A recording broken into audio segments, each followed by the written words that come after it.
Do you grapple with the task of managing your finances? A problem quite prevalent amongst many of us. Fear not, for we are about to immerse ourselves in the realm of budgeting. Budgeting, though it may seem dull, is linchpin to managing finances. It serves as your navigation system, directing you through your earnings and expenditures, ensuring you aren't lost within the maze of financial choices. Budgeting is about grasping the origin of your money, its destination, and the way you can direct it towards fulfilling your financial aspirations. A meticulously designed budget can be your passport to financial liberation. It can aid you in tackling debts, saving for unforeseen circumstances, and even funding your dreams. It's not self-denial but about effective utilization of your money. Stay with us as we commence on this journey hand in hand. This video will be your guide to achieving financial independence by crafting a budget works. And remember, if you find this video beneficial, don't forget to subscribe, like, and share The first step in creating a budget is understanding your income. Now, this isn't as simple as looking at your monthly paycheck. It's about comprehensively understanding all your income streams. Let's break this down, shall we? First, we have our primary source of income. For most of us, this is our salary.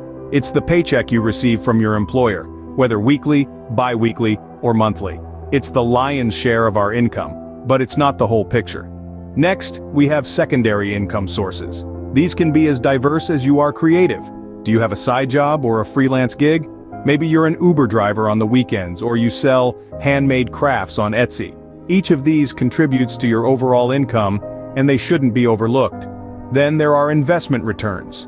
If you have money in stocks, bonds, mutual funds, or real estate, these investments can yield income. This could be in the form of dividends, interest, or rental income. While these might fluctuate, it's crucial to estimate an average monthly income from these sources. Don't forget about any additional income, whether it's a quarterly bonus from work, income from a rental property, or even a cash gift from grandma. These might not come regularly, but they contribute to your annual income. Adding up all these sources will give you your total monthly income. But remember, this isn't about getting an exact figure. It's about getting a clear and realistic picture of your financial inflow. Why is this important? Because you can't plan a budget without knowing how much money you have to work with. Understanding your income helps you make informed decisions about your spending, saving, and investing habits. And remember, it's not just about how much you earn, but also about how stable your income is. If your income varies significantly from month to month, you'll need to account for that in your budget. Once you have a clear picture of your income, you can start planning your budget. And that's what we'll dive into in our next segment. So, stay tuned. Next, you need to identify your expenses. Now, this might sound simple, but it's often the part people overlook or underestimate. Identifying your expenses is not just about knowing how much you spend, but understanding where your money is going, what it's doing, and perhaps most importantly, what it could be doing instead. Let's start by breaking down your expenses into two categories: fixed and variable. Fixed expenses are those that stay the same each month. Think of your rent, or mortgage, car payments, or insurance premiums. These are the costs that you know you'll have to cover no matter what. They're non-negotiable, and they form the foundation of your budget. On the other hand, variable expenses are those that fluctuate from month to month. These might include your grocery bills, utility costs, entertainment, and even those spontaneous shopping sprees. These expenses can change based on your behavior, your needs, and even the time of year. Now, the tricky part about variable expenses is that they can often feel like they're out of our control. But remember, these are the expenses where you have the most flexibility and the most room to make changes. If you're looking to save money or reduce spending, this is where you'll likely find the most opportunities. But how do you track all these expenses? Well, there are numerous ways to do this. You could keep receipts and tally them up at the end of the month, or you could use a budgeting app to automatically track your spending. The method isn't as important as the habit. The crucial part is that you're actively monitoring where your money is going. And here's why this step is so important. By identifying your expenses, you're not just seeing where your money is going, you're seeing where it's not going. You're seeing the opportunities to save, to invest, to put your money to work in ways that align with your financial goals. So, don't overlook this step. Take the time to identify and understand your expenses. It can be an eye-opening experience and a powerful tool in your financial journey. By identifying your expenses, you can see where your money is going and where you might need to make adjustments. Now that you have a clear picture of your income and expenses, it's time to set financial goals. Think of your financial journey as a road trip. You wouldn't start driving without knowing your destination, would you? Financial goals are your destination. They give you a sense of direction, a milestone to strive for, a reason to save, and a reward to look forward to. So, what exactly are financial goals? Simply put, they are the personal economic targets you set for your future. This could include things like saving for a vacation, buying a house, paying off debt, or building an emergency fund. Financial goals typically fall into two categories: short-term and long-term. Short-term goals are those you hope to achieve within the next year or so. These might include saving for a new laptop, paying off a credit card, or building up a 3-month emergency fund. Long-term goals, on the other hand, are your big-picture aims. These are things you hope to achieve in the next 5 to 10 years or more. They might include saving for a down payment on a house, funding your children's education, or planning for retirement. Setting both short-term and long-term goals is crucial. Short-term goals keep you motivated and give you the satisfaction of seeing progress. Long-term goals ensure you're planning for the future and not just living in the moment. Remember, the key to setting effective financial goals is to make them SMART: specific, measurable, achievable, relevant, and time-bound. Rather than saying, "I want to save money," say, "I want to save $2,000 for a vacation by next summer." This gives you a clear target and a timeline to work towards. Once you've set your goals, they should guide your budgeting process.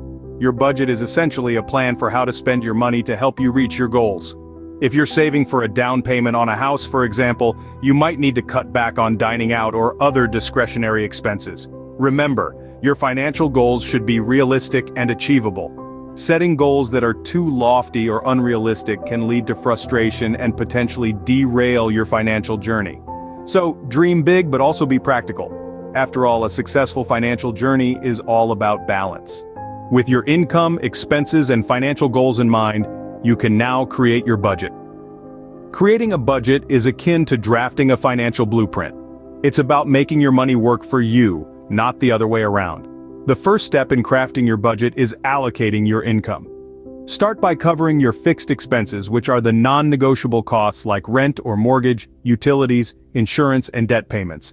Next, budget for your variable expenses. These are costs that fluctuate from month to month, such as groceries, entertainment, and personal care items. A good rule of thumb is to use about 60 to 70% of your income for both fixed and variable expenses. Now, let's talk about savings. It's recommended to set aside at least 20% of your income for savings. This includes your emergency fund, retirement savings, and other financial goals. Remember, pay yourself first. It's not about how much you earn, but how much you save and invest. Lastly, allocate the remaining 10 to 20% of your income towards your financial goals. Whether it's paying off debt more quickly, saving for a vacation, or investing in a business venture, having a clear target can motivate you to stay on track. One crucial aspect often overlooked in budgeting is flexibility. Life is unpredictable, and your budget should reflect that. Maybe you get a raise, lose a job, or face an unexpected expense. In such cases, adjust your budget accordingly. Don't be too rigid. Allow your budget to breathe and evolve with your circumstances. Remember, budgeting is more than just numbers on a spreadsheet. It's about understanding your financial habits, making informed decisions, and taking control of your financial future. It requires discipline, patience, and consistency. But the rewards, financial freedom and peace of mind, are well worth the effort. Creating a budget is not a one-time event but an ongoing process. It's a living document that should be reviewed and updated regularly. So embrace the process, learn from your mistakes, and continually strive for improvement. After all, it's your money, your budget, your financial journey. Creating a budget that works is an essential step towards financial freedom. We've traversed through the landscape of financial planning together, unearthing the significant milestones on this journey. We began by understanding our income, a crucial starting point, as it sets the stage for our budgeting. We then moved on to identifying our expenses, a step that requires introspection and honesty. Next, we set our financial goals, a pivotal moment in our journey. These goals give us direction and purpose, guiding our financial decisions. Finally, armed with knowledge of our income, expenses, and goals, we created a budget. This budget, tailored to our unique circumstances, is the roadmap to our financial freedom. To recap, understanding income, identifying expenses, setting financial goals, and creating a budget are the pillars of a sound financial journey. These pillars, when firmly established, create a sturdy foundation for financial success. Remember, it's never too late to start your journey towards financial freedom. Begin today by creating a budget that works for you. Before we wrap up, don't forget to hit that subscribe button. We continually bring you financial guides and tips to help you master your money.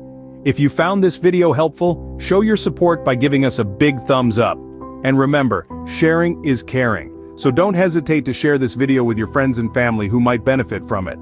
Thank you for watching. Remember, mastering your money starts with a budget, and we're here to help you every step of the way.